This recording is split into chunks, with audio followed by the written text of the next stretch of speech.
Break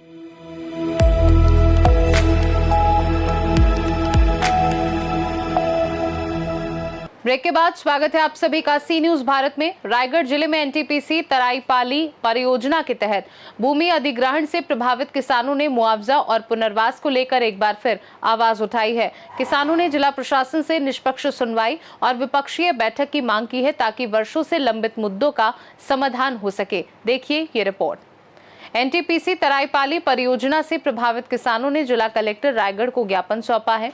किसानों ने भूमि अधिग्रहण प्रक्रिया, मुआवजा राशि, बोनस और पुनर्वास नीति में अनियमितताओं का आरोप लगाते हुए कहा कि उन्हें अब तक नियमानुसार राशि नहीं दी गई है। किसानों का कहना है कि शासन द्वारा मुआवजा 6 से 10 लाख रुपए प्रति एकड़ तय किया गया था, लेकिन कई किसानों को अब तक ये राशि नहीं मिली है। उन्होंने 1997 के कोयला धारक भूमि अधिनियम और 2013 के भूमि अधिग्रहण अधिनियम की धारा 24 के तहत पुराने मामलों की समीक्षा कर न्याय दिलाने की मांग की है। किसानों ने बताया कि वह अधिग्रहित भूमि पर अब भी खेती कर रहे हैं क्योंकि उचित मुआवजा दिए बिना भूमि का अधिग्रहण करना उचित नहीं है।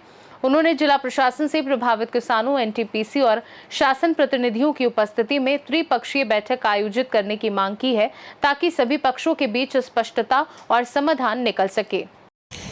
मैं सूरज कुमार गुप्ता तिलईपाली का निवासी हूँ, जो कि एनटीपीसी तिलईपाली से प्रभावित एक ग्राम है, जिसमें 8 गांव में एक गांव है। कौन से गांव हैं उसमें तिलईपाली, कुदरमुहा, अजीतगढ़, बिच्छीनारा, रायकेरा, नया रामपुर, चौटीगुड़ा और सालेपाली।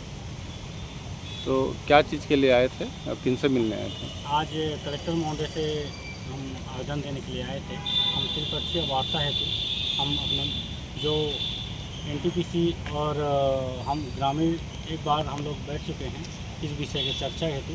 तो उसमें हम लोग को जो जानकारी जिस बारे में हम चर्चा की उस बारे में हमको वो जानकारी नहीं दिया गया, जिसके समक्ष हम वार्ता के लिए हेतु ये आवेदन देने आए हैं, जिसमें हम इसमें 10 बिंदु के तहत जो है भूमि अधिग्रहण के बारे में है, उसके बारे में हम चर्चा हेतु वार्ता हेतु आवेदन देने आए।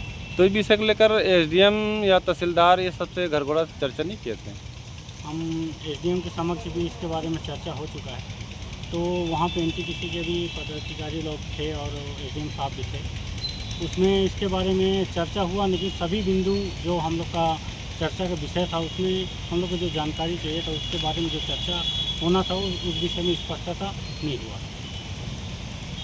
तो अभी प्रभावित में कौन से गांव में ऐसे कि खनन का कार्य चालू हो गया है? अभी चौटीगुड़ा, रायकेरा, तिलईपाली, कुदरमुहा, बिच्छीनारा और रामपुर, 3 सभी को मुआवजा वगैरह प्रदान कर चुके हैं क्या? मुआवजा का अभी चल रहा है, अभी मुआवजा जो है वितरण हो रहा है, दिया जा रहा है। लेकिन आप लोग किस टाइप से चाह रहे हैं कि कौन से अधिनियम 13 के तहत जो 4 गुना जो नियम है उसके तहत हम लोग मुआवजा चाहते हैं। रायगढ़ से सी न्यूज संवाददाता सरोज श्रीवास की रिपोर्ट।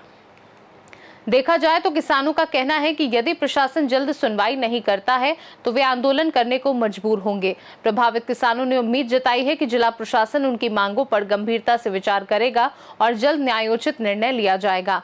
खास रिपोर्ट में फिलहाल के लिए इतना ही। बने रहिए सी न्यूज भारत के साथ। हर खबर आपके साथ, आपके हाथ।